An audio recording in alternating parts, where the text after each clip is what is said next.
Hello, welcome again. Welcome back to the Be Fearless podcast. I know it's been a minute or maybe a few months since I last showed my face in here, but let me tell you something. It's been a while, right? I lost my voice in October. I lost it again in February after that last message episode, whatever you want to call it. And then here I am again, a couple months later. But I am glad that y'all continue to rerun the show and listen to the episodes and reaching out. Thank you so much for your continued support.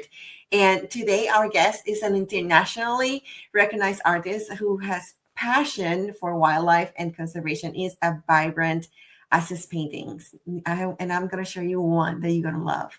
From growing it up in Montana to traveling the world in search of inspiration, our guest has built a career that blends artistry with purpose. As the youngest artist in to exhibit at both the Dallas Safari Club and Safari Club International, his work has captivated collectors worldwide. Beyond the canvas, he dedicates a portion of his art sales to wildlife conservation projects worldwide.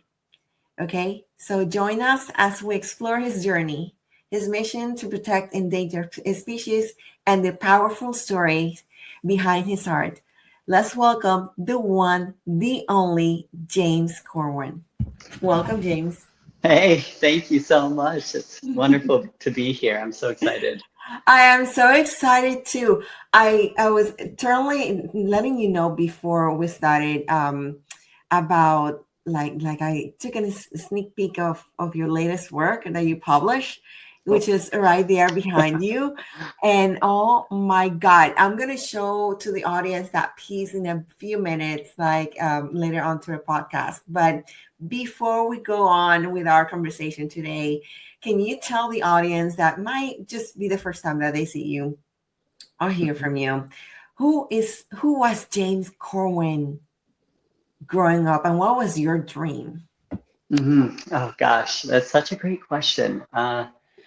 I have always been a creative person, and I grew up in a little cabin in the mountains, in the woods, and just had endless acres as my playground. So, because I was away from a lot of people and I had friends, but not going over to like friends' houses every weekend. My friends were the little forest critters. So I found a lot of joy in being creative outdoors. And I think that has a lot to do with what I do now in painting wildlife. And whether I was, pursuing acting or writing the next musical score, writing screenplays for movies, it was always very creative. And it was art that I ultimately settled on, which was hard to choose because I wanted to do a little bit of everything. And I've been Yeah. painting professionally and full time for over 10 years now. Oh wow. So okay, so you started, so basically you started before, like concentrating or focusing just full time in art.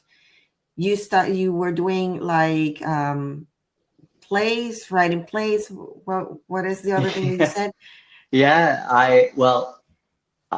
I suppose my dream job in high school was to be a film composer and Okay. write music. So a lot of my time was actually spent writing music, not Okay. doing art, and also doing a lot of theater because I wanted to do acting as well and pursue that out of high school. Mhm. But the reason I actually fell into artwork is I got a scholarship to study art, Okay. specifically in school, and that became my degree focus.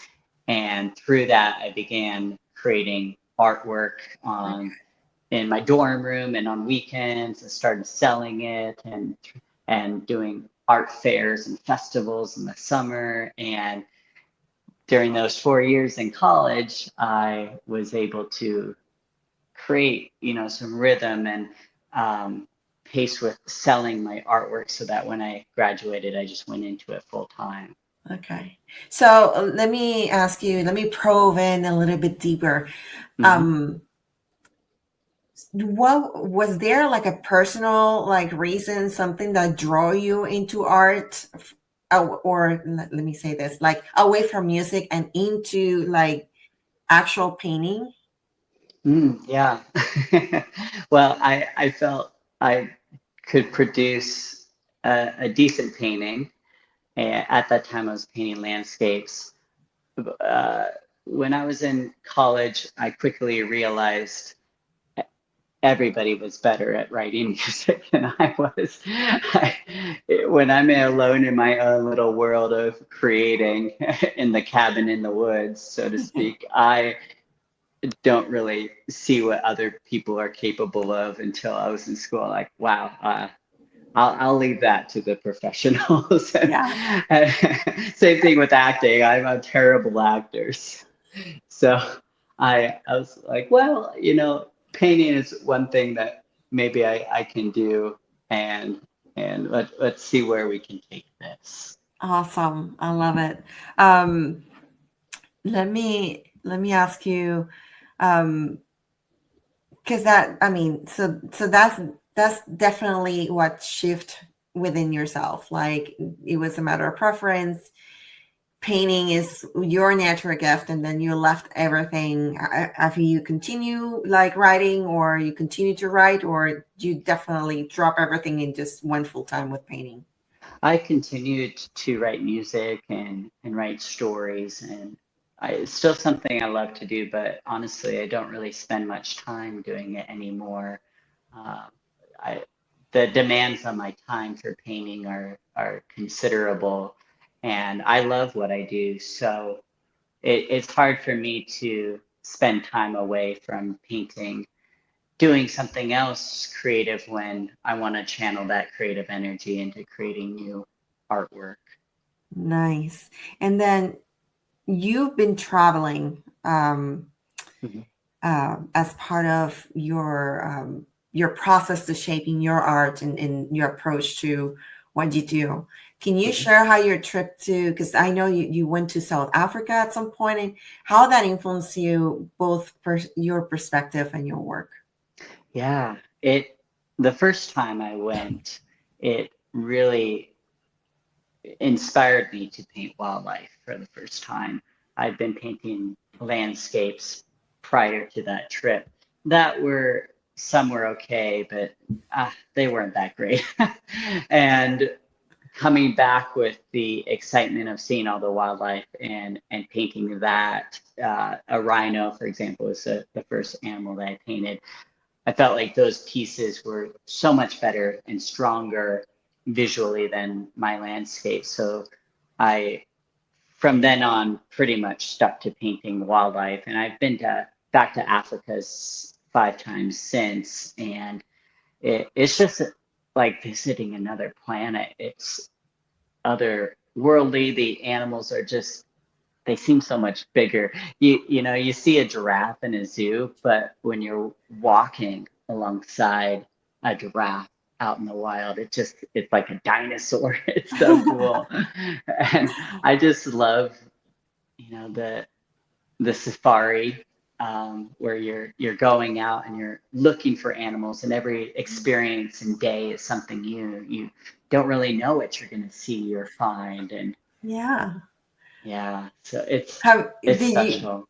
I bet it was at the same time scary. Do you came across like a lion or something?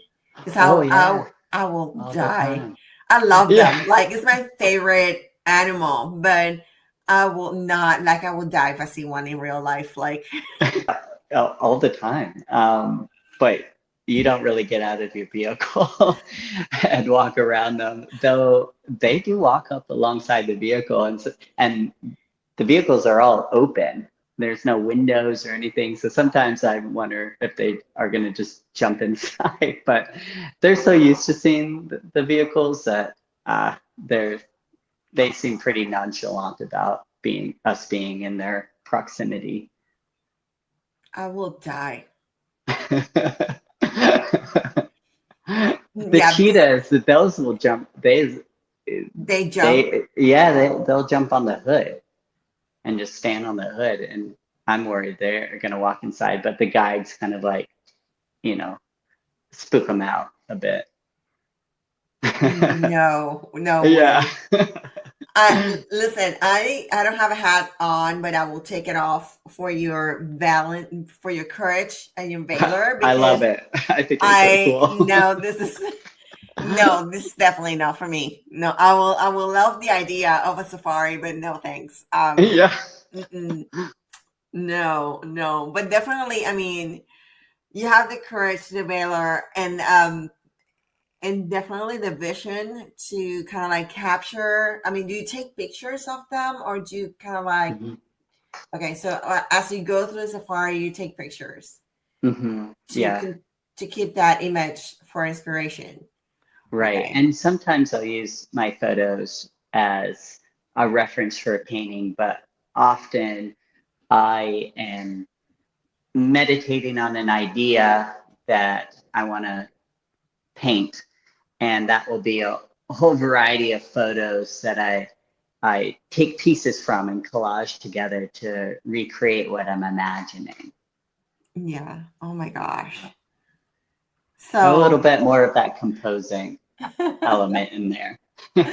so for how long have you been doing this, going through safaris and coming back and painting and creating these pieces? Hmm. Been painting for 11 years now, full Okay. time. So Mhm. you've been going on safaris for 11 years? Yeah, yeah, but it's not every year. Every couple years, I start to get the itch that I need to go back. But there's so Li- many other incredible places to go. Listen, I feel right now, I feel like I'm living my life through you, because I don't have the guts to actually get on safari. And so I definitely commend you for that. Like no one, I, even one trip, like no, no. oh man, I suppose it's not for everyone, but I wish everyone could experience it because it truly is magical, and it's completely safe, or it can be, depending on who you go Mm, with, I suppose. definitely nobody wants me as a partner during that trip, because Yeah. I will smell a fear for them and they will love that. Oh yeah, yeah, right. Oh my God. Ironically, this is the Be Fearless I podcast. was No, just yeah, thinking that. I was gonna say, you gotta be fearless. exactly. But hey, yeah, I mean, maybe that will be the last thing I do in this life. Who knows? There you go. Right. I love Yeah. it. Yeah. Okay. So, and then from going through these safaris and taking these pictures and getting your inspiration, coming back and creating these massive pieces, then how, tell me, how was that journey where you got into the, you became like the youngest exhibitor at the Dallas Safari Club and Safari Club International? Like, Mhm. what did those milestones means to you at that stage in your career? Well, I've always been somebody who believes in manifesting, Okay. and I like to practice manifesting. So I knew of the Safari Club shows when I was younger, and as a show that's something that I really wanted to do and participate in. A lot of the artists that I admired and respected doing wildlife work exhibited at those shows. And I had a little gallery studio set up downtown in Kalispell, Montana. And one Mm. of the board members of the Safari Club was just on vacation, happened to walk in and see my work, and I was there. And he bought one of my pieces, and he said, "Hey, you should be in Safari Club." And it's like, gosh, I have always wanted to be in these shows, but the waiting list is like 600 people long, and space like hardly ever opens up. And he's like, "I'll get you in."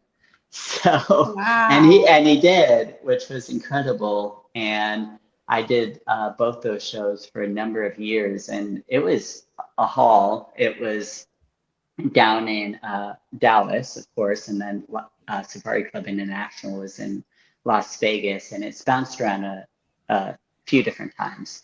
But being up in Montana, I would pack my trailer full of art in January, right after Christmas and the New Year, and drive south to do these shows, which were typically back to back and then back home. So I'd be on the road for over a couple of weeks and often driving in very snowy, slippery, wintry conditions.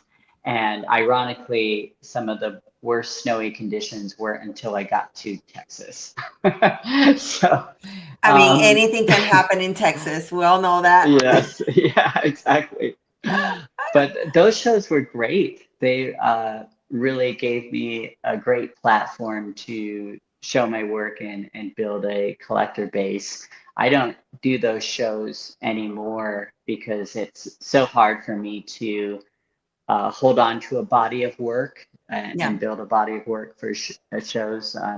I feel very fortunate that I have a lot of people interested in my work that I can Mm. create a piece and sell it or send it to one of the galleries that represent my work now and they'll sell it. So you Uh, definitely have evolved from being mhm. in those halls. That's Yeah, awesome. I Um, don't miss the drive, that's for sure. I bet you don't. I bet you don't. It's me driving to DC sometimes, and I'm like, I know, like, yeah. Yeah. But it's always it's we always have to go certain pains, right, in our lives in order to get word to the place that we want. So Right, I right. bet that looking back now, you're like, yeah, it was difficult. I dreaded the drive, but yeah, the rewards were so big Yeah. that it just make that disappear. Um, Let me kind of like recap a little bit. You also said that you went to school through scholarships. Did Hmm. I hear right? Hmm. Um, and you studied through international programs. Um, yes, yeah, I did. I spent a semester in Italy studying art as well. Awesome. Yeah. I having from your bio the that you went to you got grants like John and Ann Taylor's Foundation Yeah. award. Yep. Yes. Yes. Yes. Yeah. Yeah. So how those opportunity kind of like shaped your artistic growth? Like did that how influential that was It for was you? everything. I probably wouldn't be an artist without that scholarship because that scholarship, in order to keep it, I had to study art.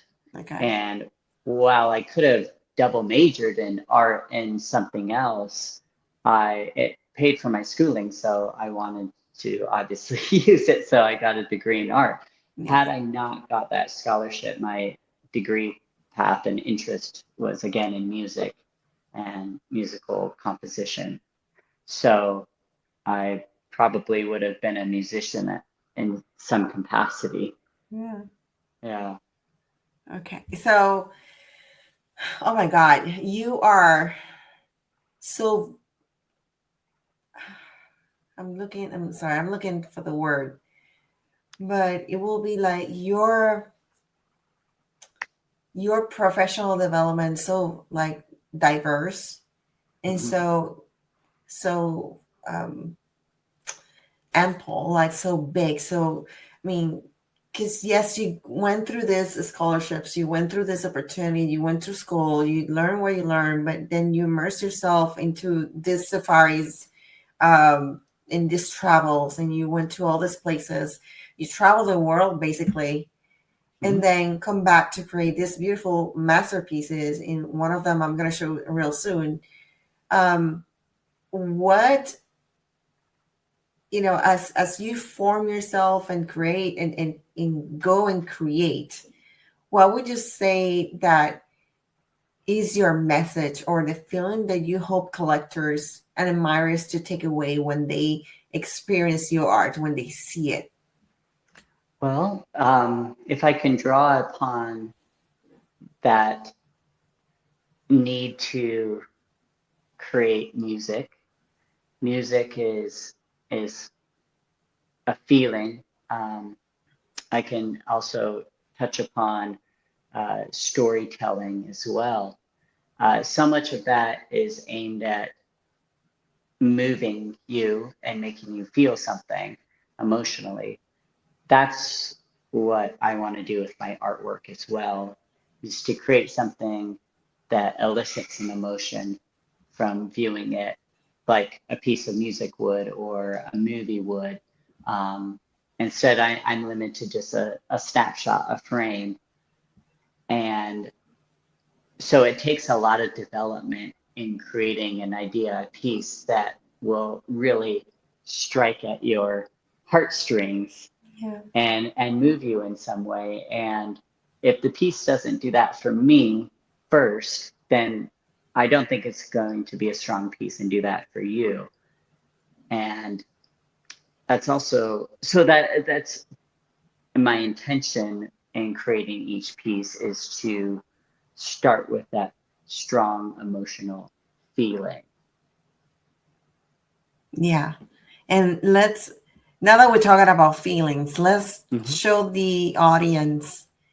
um, let's show the audience this beautiful piece, which is the one that is behind you.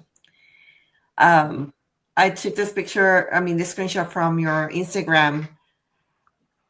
I I love it. And I think that before we even started recording this episode, I told you it just gave me such peace when I'm watching it. And you said Hmm. that's the intent. That's what I want people to feel. Tell me Hmm. more about this. What inspired you? And Yeah, tell me the story, the whole thing.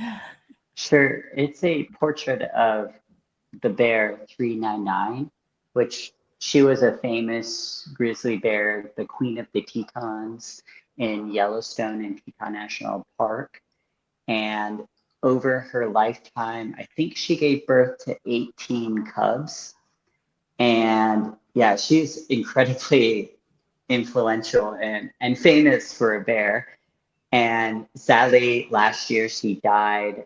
She was hit by a vehicle. Oh So, no. so she's had, yeah, it's so sad. And she's had this big kind of, uh, I guess, following online and Mhm. just a resurgence even her, uh, of her life and people very interested in artwork too that just um, represents and honors her spirit. And I'd been getting a lot of requests for uh, Bear 399 because I paint a lot of bears, and I hadn't painted her yet, and it's been like over a year since her passing. But it's hard because I really wanted to create a piece that truly does um, honor her spirit and capture that beautiful essence of who she was and what people might want to experience and feel from seeing her in an art piece. And I have a couple other pieces in the works all at the same time. Mhm. And this was the first one. And what I love about this piece is it really does have that peaceful, emanating glow in the piece that also it captures this old masters feel. I wanted it because it was going to be a portrait. When I think portrait, I think, oh, kind of old masters painting, classical feel. So I wanted to draw that forward in this piece and really focus on a lot of the details, but her expression as well. And a lot of people love it. I think it's a successful piece. It just sold today. Um, so I, yeah, so I hope I did right by her in this piece. Definitely, I will say yes because I loved it. The second I saw it, I was in love with it. Like it is Thank so you. amazing. The level of detail, the emotions that it projects, Hmm. the feelings, like also I will say like the high definition because Hmm.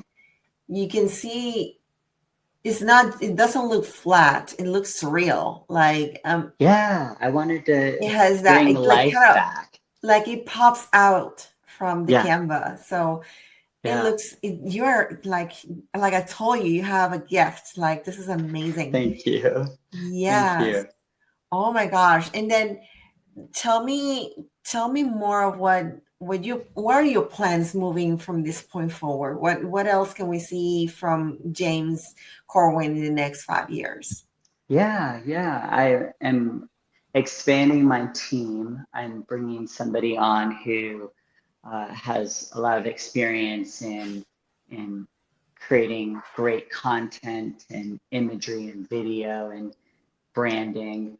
So I really want to immerse people more in my world of my travels and where I get my inspiration, those moments when I'm out there with the lions, photographing them, like what does that look like? You know, because I'm behind my own camera. I don't have somebody else taking pictures of Oh my me. gosh. And then the whole process of developing the painting around that moment and just really sharing more of my life as an artist and hoping that will bring more people into this world that I'm living in, and and then also just connecting even more with my collectors. I have an incredible family of collectors and fans, and they just mean so much to me and are so encouraging uh, to keep doing what I'm doing and they helped me a lot with my painting too, like, asking for bear 399, or I was going to put a bug in this painting that the bear was looking at, and everybody's like, don't, no, No, nothing, just leave it. I'm like, okay, great, I'll do that. And, so it's just so wonderful to I be, agree. I agree with that yeah, recommendation. Yes. yeah. So I don't always have it figured out. But that's good because that's what make it real.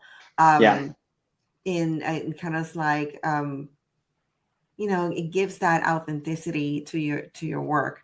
I love right. it. Um, Yeah. for the audience, before we go, what would you say? What would you like recommend to any future young artists that might be listening to you right now? What would you recommend them to do, or regarding to fulfill their aspiration as an artist? Yeah, yeah. So I am so passionate about business. I love business. I read business books every day. I listen to business podcasts, and I have been for over a decade. And actually, since I was like 15, and just absorbing all this information. So having the passion of being an artist and a business owner, entrepreneur, really is a beautiful marriage of the two that has allowed me to do what I've done and be where I am today. But I understand not everyone has that aspiration for the business. And whether you do or not, I think for artists, it is so important to get your work seen.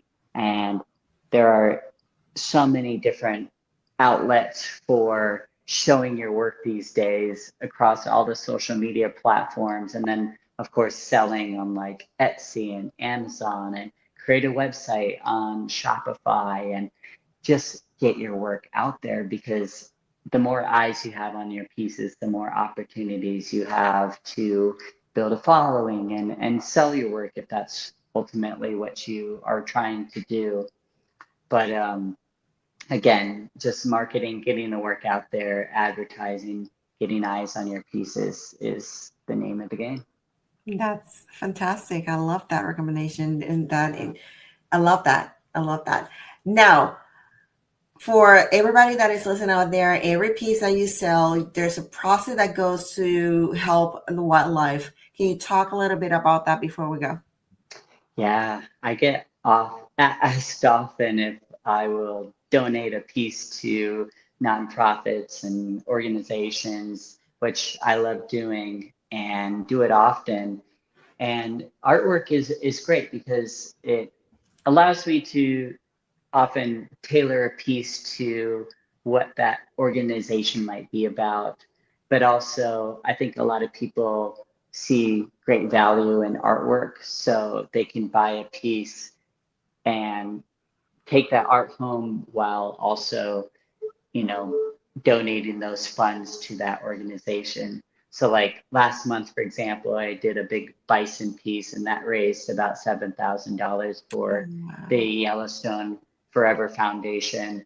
I have this bison skull right next to me here. I'll grab it. This is something new that I haven't done yet. Um, Oh, wow.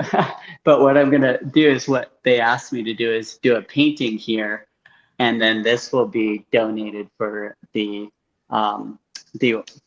foundation, the organization, Oh, and wow. raise money. So I have that to work on this week.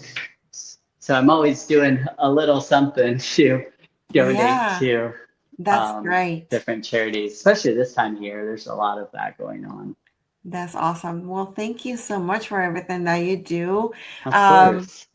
you guys, I'm gonna like show again your last painting so people have an idea of your work.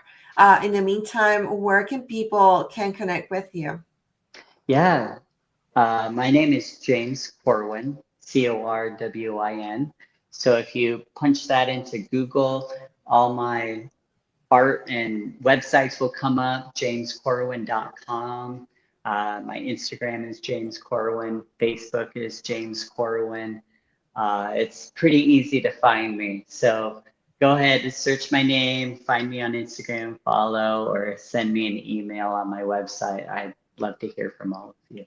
Fantastic. So I'm gonna link the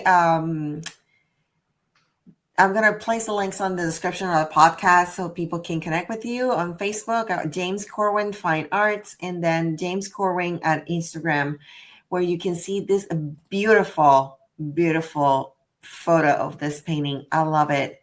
Thank I you. love it. I truly like that picture just took me away. I was like, oh my gosh. I love One more that. question before we go. Yeah. Do you do like special pieces like people like ask you like Commissions. commissions, yeah, Yeah, all the time. all the time.